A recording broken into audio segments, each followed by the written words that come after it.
Welcome to Step Up, Gear Up, Transformative Equality and Empowerment for the 2030, the session on the Goal 5 of the SDGs. I am Atsuko Miwa, co-chair of Japan Civil Society Network on SDGs. This session is co-organized by my organization and UNDP Representation Office in Tokyo. For those watching at home, you can join the conversation on social media by using the hashtag #TurnItAround or the hashtag SDGs で世界を変えよう。Goal 5 of the SDGs is about gender equality and the empowerment of women. As many of us are already aware, gender equality is the critical driving force for the entire SDGs, and yet we have not seen the stable progress so far, unfortunately.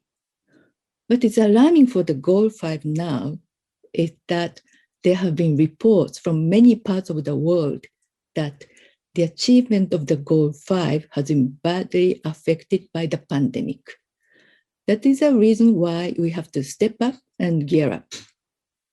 Today, we have invited 4 prominent speakers from around the globe, and we'll focus on 4 targets of the Goal 5. Let me introduce the speakers of the session. Marika Iyer is Asia Programs Coordinator and Humanitarian Action Specialist of Global Network of Women Peace Builders, a New York-based international NGO. She is joining us from New York, and we'll talk about the Target 5.2, which is on the elimination of gender-based violence. Her presentation will focus on conflict-related violence against women. Munir Hussain is Program Analyst of UNFPA Bangladesh, joining us from Dhaka, and he will talk about the Target 5.3, which is about abolition of traditional and harmful customs and practices, including female genital mutilation and child marriage. He will focus on initiatives against child marriage. Asako Tsuji is CEO and Creative Director of Alka Inc. of Tokyo, Japan.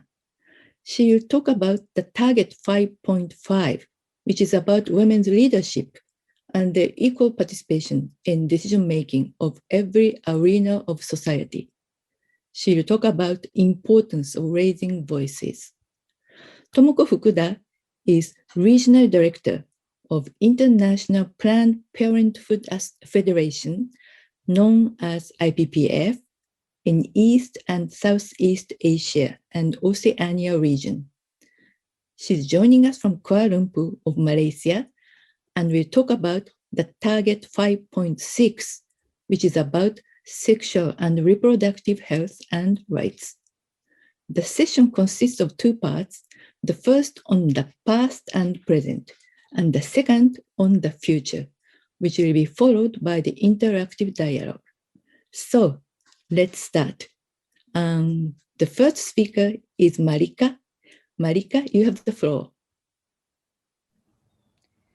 Thank you very much. In traditionally patriarchal societies, women, young women, and girls are excluded from political decision-making, along with education and economic opportunities, which increases their vulnerability to sexual violence. They also experience a disproportionate impact of conflict. The impact of the pandemic has further exacerbated structural gender inequalities in conflict-affected communities and humanitarian emergencies.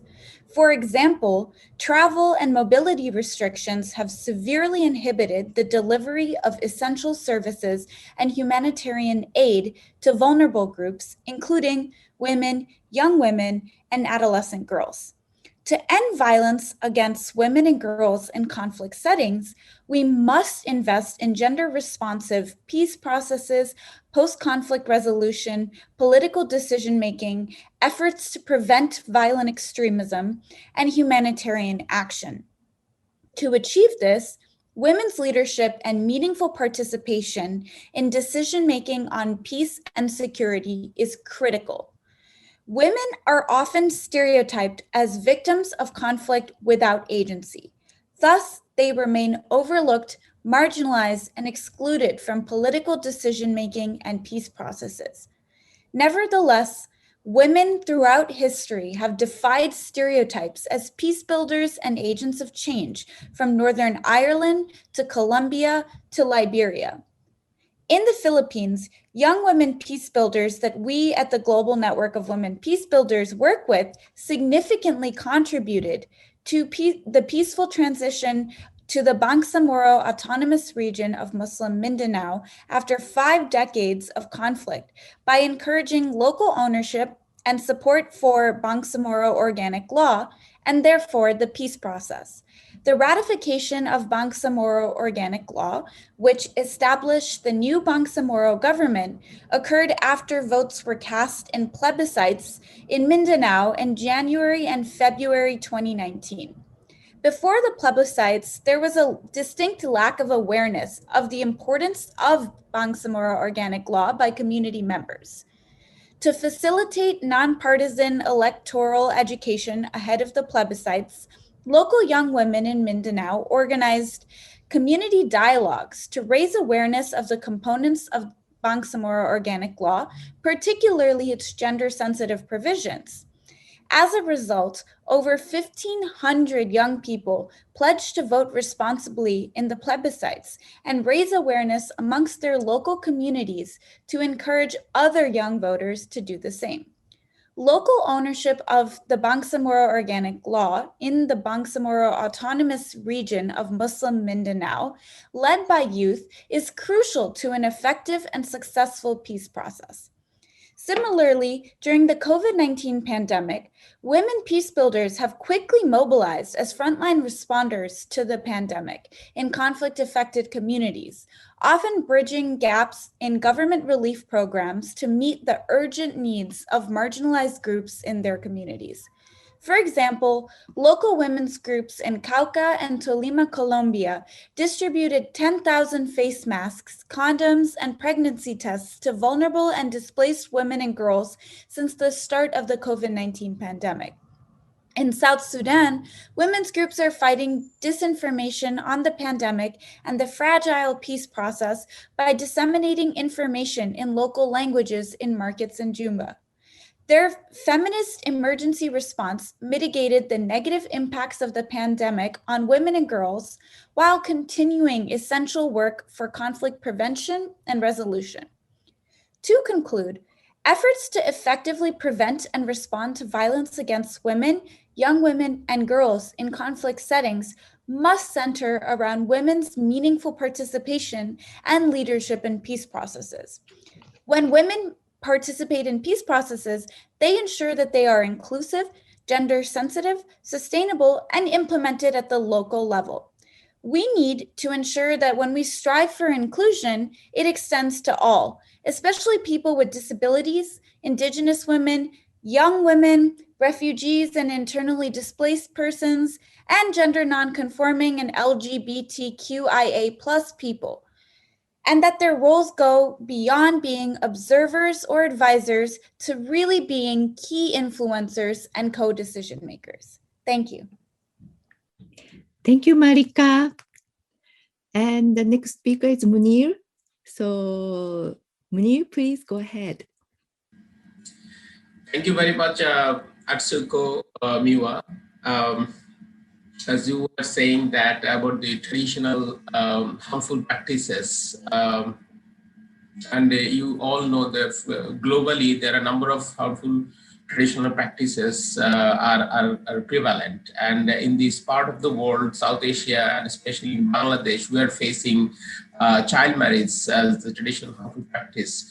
And since our independence from 1971, we have been facing this challenge enormously, and still it's going on. And if I want to show you the issue from past to present, like you can see the trends of child marriage in Bangladesh. In 1969, it was 93% of women aged 20 to 24 years were first married before their age 18, and it is gradually declining. But you see the time period pass in this time, almost 50 years, but we could come to the point of 51%.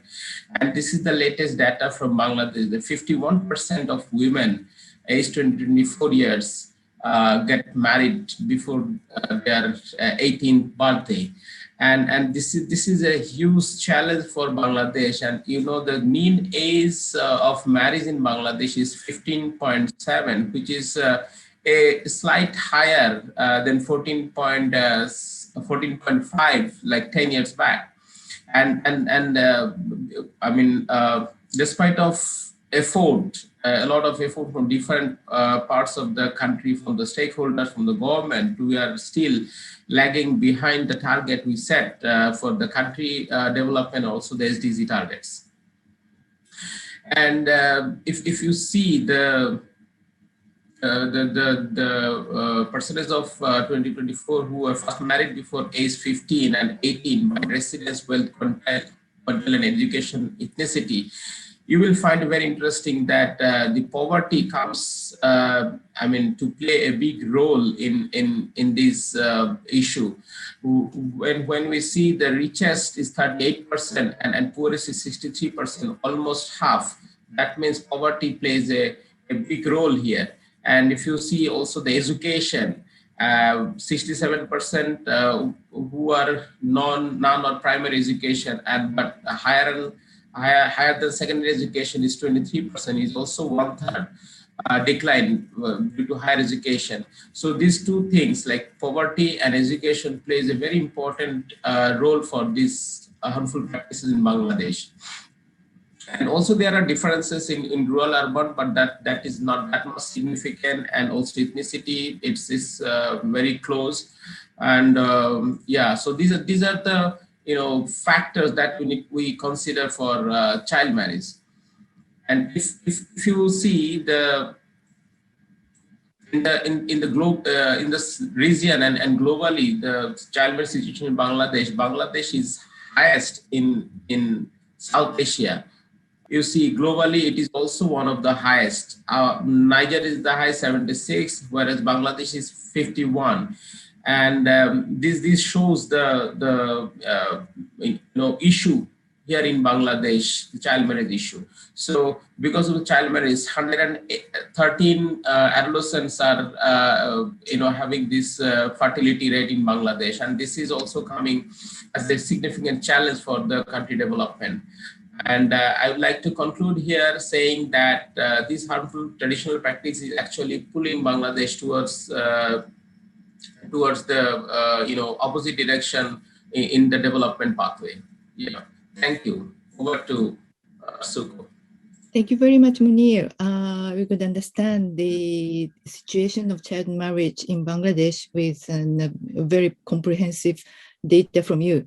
Thank you so much. So the next speaker is Asako. So Asako, could you please go ahead? Thank you very much for the introduction. I'm Asako Tsuji. I'm in Tokyo. I was born and grew up in Tokyo. So let me talk about the Japan's gender gap. So according to the Global Gender Gap Report 2020, Japan ranked 121 of 153 countries. Let's take a look at this index section by section. Japan ranked 40th in the health and 91st in the education. There's still improvements to be made, but still among the top 100. But in 2018, however, Japanese medical schools were found to have the manipulated admissions. The female applicants who should have passed the examination were improperly scored and rejected because of the gender. I believe having a lack of the diversity in the school board members is one of the reasons is this problem. So, for example, the Jundado University is one of the universities that has such flood. So that the past 6 years, men were 1.67 times more likely to pass than women. This exercise continued since 2008. The reason for such inappropriate qualitative examination was this: girls tend to be more mentally mature than boys and have the higher communication skills at the time of the taking the exam. However, after the enrollment, such a difference disappeared, so that it was considered necessary to make that adjustment. But all the 2020 directors who made these announcements, they are all men. So that this shouldn't be, acceptable just because of the stigma and the stereotyping which in Japanese society. So and when we look at the politics space and education, there is an intersection between the two spaces, so that the less female in the politics stemming from the less female in economy. So that now let's get back to the Global Gender Gap Report. Japan ranks 40th in the health and education, 21st in politics is 144.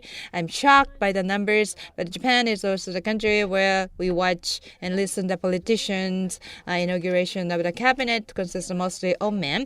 There has been no female prime minister in history. The current cabinet has 21 ministers, of whom only 2 are women.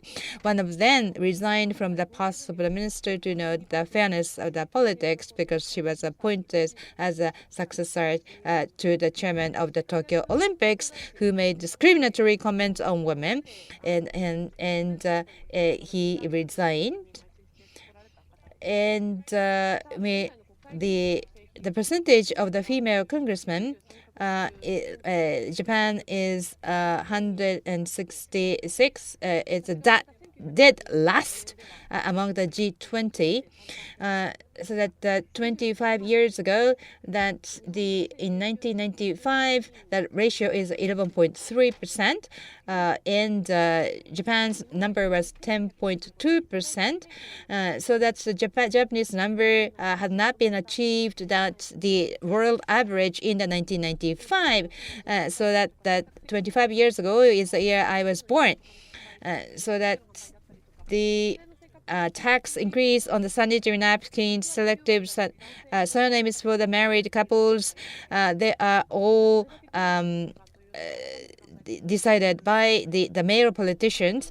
So it is really unusual things. And the decision making of the college within the homogenized organization is prone to run away due to the poor governance. I sincerely hope that the people will have the diverse and sound national marriage. And economics index, Japan is 115. Looking at the salary distributions, about 40% of the women have the annual income of the 2 million yen or less. About 40% of men have over 5 million yen. So the difference is more than double. Although the number of the employment rate for the women has increased, Japan's female executive ratio is 5%. There is only 5 out of the 100 people. In the United States, the diversity of the management has been added to the criteria for listing of the NASDAQ, which has become the big news. Japan also set up the goal 2030, along with the Umanomics established at the time of the former cabinets, declared raise the ratio of the female leaders to the 30% by 2020. But 2030 was unmet by 2020, and now in the 2021, the current cabinet has only 2 female ministers, and the ratio of the female executive of the listed companies is still only 5%. And the issue of the gender gap is prevalent not only in the enterprises, but also the startups. I'm also the owner of the startups, but where the current situation was that the speakers were all male when we get together at the conference of the startups, but the female speakers were only asked to talk about issue very unique to the women. So this caused a great deal of the controversy, etc., in the various social media. To wrap up, so the startup is also the boys' club. So this time, So my speech was based on the gender gap index. So I reviewed that the gender disparity in politics, economy, and others in Japan as the one entrepreneur and as a reporter or journalist. I would like to raise a voice. Thank you very much for listening. Thank you, Asako. Thank you, Atsuko. So for me, I'll talk about target 5.6, which is ensuring universal access to sexual and reproductive health and rights. For some of you who are listening to us today, this might be a new terminology for you. Sexual and reproductive health and rights is about being able to make your own informed decisions on whether to have or not to have children, when and how many. And it is also about accessing quality, inclusive, and non-discriminatory healthcare. Sexual reproductive health and rights is a basic human right, and it drastically impacts the life of a woman if you don't have the appropriate information and services. I think we've seen a lot of reports around how lack of education diminishes the girls' opportunities for higher income, economic opportunities. So unintended pregnancy during school age, unintended pregnancy at any time of life can always definitely has a big impact on a woman's life. So sexual reproductive health and rights is really about bodily autonomy and making decisions and being able to control your own body. In the past, in 1994, there was a big conference called the International Conference on Population and Development, where there were 179 countries who came together to endorse and commit towards ensuring sexual reproductive health and rights. So it has been 25 years since this big commitment has been made, but progress has been slow and uneven, and we can see that there's still a lot of unmet need. For example, out of 923 million women in reproductive age who want to avoid a pregnancy, what we see now is that there is still about 24% of women who cannot access services. And when it becomes to adolescents within the ages of 15 and 19, that percentage is increased to 43%. And then we see that a lot of these unintended pregnancies can lead to unsafe conditions and unsafe abortions that would account to 9 to 11% of all maternal deaths. And there is still a lot of maternal deaths happening around pregnancy and childbirth.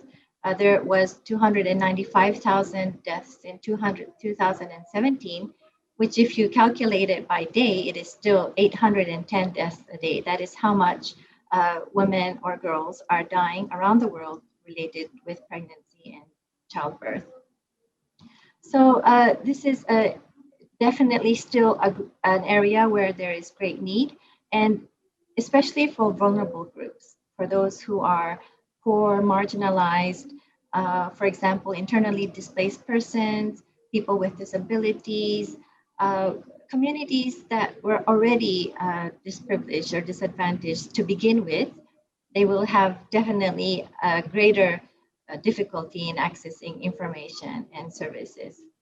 So the cornerstone and foundation of gender equality is sexual and reproductive health and rights, but there is still a great big needs in making sure that it is affordable and accessible to all women. Thank you. Back to you, Atsuko. Thank you so much, Tomoko. We now have a very comprehensive picture of women's empowerment worldwide. We learned that poverty and education are two issues to tackle with in terms of women's empowerment. And under the pandemic, that might be affected a lot. And the bodily integrity and autonomy is also a very important driving force for women's empowerment. So thank you so much for all of you. And we'd like to move forward to the second part, which is on the future. And before I ask the speakers to talk about what would be needed for each target, let me touch upon an issue which has not been addressed properly so far, but as we recognize as a crucial aspect to be looked into when we work for the goal 5, that is intersectionality of gender inequality and discrimination. Women are not monolithic, and there are thousands of diversities among women. Inequality and subordination based on other identities than women, such as nationality, disability, race, and descent, functions with multiple effects in a very entangled manner. The issue is now recognized as an indispensable element to be tackled and put at the top of recommendations of many international conferences and meetings. So I would be grateful if some of the speakers will touch upon the issue if that is relevant in your work. So for the future, we again would like to invite Marika. And Marika, please go ahead. Thank you very much. We want a lot of things for the future. And while some progress has been made in the implementation of Sustainable Development Goal 5, key challenges remain where the perspectives, innovation, and engagement of women is much needed. Women's rights and youth organizations are operating in a context of increasing opposition from right-wing, conservative, and misogynist groups. In addition, implementation remains severely unfunded, with women's organizations and movements struggling to access sustainable funding sources. Global military expenditure has reached $1.9 trillion, but only 0.2% of bilateral aid is transferred directly to women's organizations. And most youth organizations operate on annual budgets of less than $10,000 a year. And unsurprisingly, despite leading COVID-19 relief efforts, women's rights organizations have received little to no financial support in COVID-19 response programs run by the government or the United Nations. The most urgent action for member states, the United Nations, and the broader international community is investment and amplification of existing efforts at the local level led by women, young women, gender nonconforming persons, and girls to build sustainable and inclusive peace in their communities, which are often the most effective and also intersectional, as you said, Ms. Atsuko. This is really the most practical way to turn commitments into actions. The upcoming Generation Equality Forum, which will commemorate the 25th anniversary of the Beijing Declaration and Platform for Action, is a historic opportunity to galvanize global action on women's rights and gender equality. Convening civil society, governments, the United Nations, and private sector organizations, the Generation Equality Forum provides critical momentum to build intersectional solidarity, accelerate implementation, strengthen accountability mechanisms, and mobilize funding for gender equality and sustainable peace. In particular, the Women, Peace and Security and Humanitarian Action Compact presents a defining opportunity to increase the meaningful participation of women, young women, adolescent girls, and gender nonconforming persons from conflict and crisis-affected areas in decision-making at all levels on peace, security, humanitarian action, and gender equality. After the pandemic ends, we are not going back to normal or to business as usual. Let's actualize our collective vision for sustainable peace and gender equality. The profound understanding women, including young women, have of peace and security within their communities makes it absolutely necessary for them to be at the core of decision-making on peace and security. They bring what is needed, a response that is founded on human rights and feminist values. Thank you. Thank you so much, Marika. That was a very strong word for the women and peace or sustainable peace. And as she mentioned, Global Network of Women Peace Builders was very instrumental to make the Women, Peace and Security and Humanitarian Action Compact to be realized. Thank you very much, Marika. So let me invite Munir. Munir, please go ahead. Thank you very much. If I want to talk about what needs to be done to achieve the 2030 goal in terms of eliminating harmful practices and a case from Bangladesh, the child marriage issue, I think first of all we need to have very strong commitment from the highest policy level of the country and also from the global level. And as you are saying that this is a intersectional issue, so multi-sector is coming here to play the role, from starting from the poverty to the education to the security. So there is a need of very strong and implementable action plan for the country to eliminate child marriage. And also to build the capacity of the relevant stakeholders, including government and also the community stakeholders, so that they are capacited enough to prevent child marriage. And also to provide comprehensive sexuality education to the young girls who are going to the school and also who are not going to the school. This is very important. And also to community-based outreach campaign targeting adolescent girls, parents, and gatekeepers to increase their awareness and knowledge of life skills, livelihood skills programming, and provide livelihood skills to the adolescent girls so that they are not considered a burden for the family. They are considered as an asset. And also linking these adolescent girls who are vulnerable for child marriage to the economic empowerment programs and services. And the last but not the least is to activate grassroots women and youth-led organizations which can undertake action campaigns against the child marriage and reduce the rate of adolescent pregnancy.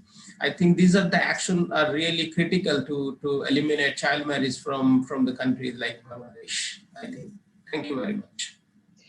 Thank you so much, Munir, with a very comprehensive explanation about the initiatives which are needed to abolish or to eliminate the child marriage. There are things that is relevant in Japan too, such as comprehensive sexuality education to achieve our body integrity in Japan also, especially in the younger generation. Thank you very much, Munir. And so let me invite Asako. Asako, please go ahead. To solve the problem, we need to change both quantitatively and qualitatively. As I mentioned earlier, it is having the objective and subjective point of views. For example, there are female leaders who were elected in New Zealand and Finland. Gender ratio of officers and members of parliament was altered under the parity law and established fund for female entrepreneurs, carrying out drastic reforms by changing the rules and mechanism. This is called quantitative change. The quantitative change, that is what I believe Japan lacks. No revolution can occur in such a conservative mindset where to change meant evil. In present Japan, the number of female leaders has not much progressed since the 1995. This is the result of unquestionably believing that things will change someday. Although this is a tough way to put it, I am keenly aware that it is very important for the government and companies to take the lead and take positive actions. In the case of Japan, currently there are very few opportunities for women to take an active role in the political economy, which is one of the indices for gender gap. Of course, going out into the society is not the only justice. Having the economic power or becoming an officer and politicians are not the only ways for them to be considered active. It is hard truth that Japan must face that there is a significant inequality to even begin entering through the path to becoming such roles. The current phase of Japan is that there is a bar held high from the first step. This is why it is necessary to create a path for women to advance into the society. On the other hand, there are risks of division, conflicts, and halation in the society when such drastic changes occur in the system. Therefore, it is just as important to establish an individual awareness that can accept and move forward the system change, and this we regard it as qualitative change. Just as confusing as the chicken or the egg paradox story, reforming one's mindset, the qualitative change could be the basis of preventing halation in the situation where quantitative change just occur in the system. Even if women decide to stand up and respond to quantitative measurements such as the surroundings environment, current situation without the qualitative change prohibits them from proper support in the society as a whole. Even if such structure is established, women will be kept far away from quality if they were broken the wings as they try to step forward. For example, a series of battles in which Shiro Ito has encountered, there was an act of second rape toward her in Japan. It is necessary for the surrounding people to consider a person like her, who voices her opinion, to think how and what kind of words to choose and how to deal with it when situation like this occurs through education. Gender equality is about creating society that respects the will, values, and choices of individuals, regardless of gender. So I think that education is important. Another thing I think is important is purposeful. People in various industries in solidarity without division or delineation, regardless of gender occupation. Therefore, I would like to work hard again in 2021 while working in solidarity with them and asking myself what I can do in the field where I am. Thank you very much for your kind attention. Thank you, Asako. Yes, there are so many factors of which hampers changes in Japan, and she focused on the importance of education and other issues. So yes, we have to change the many things in Japan. Okay, so Tomoko, please go ahead. You have the floor. Okay, thank you, Atsuko. So for us to make progress against target 5.6, I'd like to highlight 3 areas that we would really need to work on. The first is, of course, making sure that sexual and reproductive health information and high quality, non-discriminatory services is available, safe, effective, and affordable for everyone. And that, especially for contraception, there is a range of contraception methods that are available that a woman can choose from depending on their respective stages of life. And this includes things like emergency contraception that was just mentioned earlier, which is just now women in Japan are starting to get access to. So this is also an issue in Japan, being able to access a wide range of comprehensive sexual and reproductive health services. And this also relates to having a healthy pregnancy and having a safe delivery. The second point I'd like to highlight is around comprehensive sexuality education. So this has come up several times. There's a famous saying that if you provide sex education to young children, you're going to wake up the sleeping dog. But honestly, with all this influx of information on internet right now, believe me, the children are all awake before the adults know it. Depriving them of the correct and right information only deprives them of the knowledge and skills to make responsible choices as they transition from childhood to adulthood. And this goes very much for even Japan as well. So the second area that we really need to work on is a comprehensive sexuality education. And the third thing I think we need to really do in terms of sexual and reproductive health is to advocate with our governments to ensure that this is a fundamental and core business of the health programs that a country has, that it is not politicized and it is not deemed as something that needs to be deleted out of UN and international government statements and documents, because that is the situation we are seeing right now. There is a strong backlash from conservative governments around sexual and reproductive health rights. It has been highly politicized because of the issues around abortion, also including LGBTQI, also around comprehensive sexual education.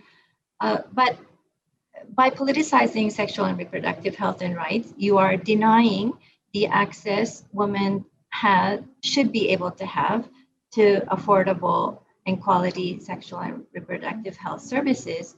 And this means that governments are reducing funding, reducing commitment to sexual and reproductive health rights. And that means that a woman has no control over her fertility, and preventing unintended pregnancies would become very difficult for many women around the world. So this third area is extremely crucial, that we work and advocate with our governments to raise our voice as women to say sexual and reproductive health and rights. This is a basic human right that needs to be there as the cornerstone of gender equality. And within the SDGs, actually, we see sexual and reproductive health in 2 goals. So it's in goal 3 in health, which covers things like maternal mortality, also universal health coverage, sexual and reproductive health, including family planning. And it is also part of goal 5. And I think we all agree that goal 5 is also, again, the cornerstone of ending the other goals in SDGs 5, like ending poverty in goal 1, reducing inequality in goal 10, or accessing education in goal 4. So as closing, I would like to just say that SRHR needs to be considered as a fundamental and basic human right for all women and girls. And it is the cornerstone of achieving SDGs 5. And thus it will impact if we are able to achieve the SDGs in total by 2030. Thank you, Tomoko. You almost concluded the session actually. And I was thinking about going to the interactive dialogue, but then we sort of running out of time. So now I have to ask each speaker to make a concluding comment. And in your concluding comment, if you can include some of the good practices or some of the things which are most needed for women to raise voices, I would appreciate it very much. So, Marika, 1 minute, please, for your concluding comment. Thank you. And it's been a pleasure to be a part of this conversation with so many fierce and determined advocates for gender equality. It makes me feel as though we're heading in the right direction and we have the right support and solidarity amongst us. So I guess that's my message to everyone is that we are about 200 years away from achieving gender equality in any country. And we can't move forward as a world without gender equality. But gender equality is intrinsically linked with sustainable peace. So if we want to achieve gender equality, we need to have peaceful, equal worlds where people have access to food, to education, to economic opportunities, to sexual health and reproductive services, and to many, many other opportunities that make being a human so important. So we need to look at gender equality intersectionally and look at the ways in which we can ensure that women lead and meaningfully participate in all the decision making on this issue. Thank you. Thank you. So, Munir, probably 30 seconds for... thank you very much. Just continuing from what Mallika Iyer was saying, if we want to bring the gender equality, we need to actually eliminate all the harmful practices from the globe. And for that, I would really like to see the increased agency among the adolescent girls and women. And that is so possible if we can give the life skills so that they can raise their voice, they can take their own decision for the life. So I really hope that countries would definitely focus on increasing life skills of young girls. Thank you very much. Thank you, Munir. Okay, Asako, please go ahead. Thank you very much. Thank you for the invitation today. It is great to be here so that going forward, so that we should be open-minded and we should believe that the world will change, will be reshaped. You can change at any time, and you have to think all the time the gender bias. We have the gender bias, the stereotyping, and repeatedly that we discuss openly and honestly that this discussion there is a gender bias and gender inequality. So that open discussion and the repetitive, sustainable discussion is critical. Thank you very much. Thank you very much. So, Tomoko, 30 seconds, please. Okay, thank you, Atsuko. So, as closing, I think I would like to say that women do not get pregnant on their own. There's always a partner involved in this, but why is it that women have to take the brunt of the consequences of the lack of sexual reproductive health and rights? So I would like to say an enabling environment. That means with the partner, with men, with the family, with the community. This gender equality is not something that a woman tries to fix on her own. It has to be with the partner, with the family, with the community. So we need everyone in this together. Thank you. Thank you. So thank you very much for all the speakers. I truly hope that today's session has inspired you in one way or another and has renewed and strengthened your commitment to work for the Goal 5. Thank you very much.